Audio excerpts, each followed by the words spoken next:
పుట్టినట్టు నా కొరకు ఆ చూకి అందలేదు ఇంతవరకు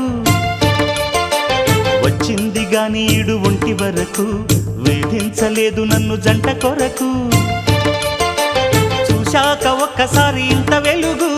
నా వంక రాను అంది కంటి కునుకు ఈ అల్లరి గారడి నీ లీల అనుకోనా నీ పేరు ప్రేమ అవునా ఇవాళే నిన్ను పోల్చుకుందా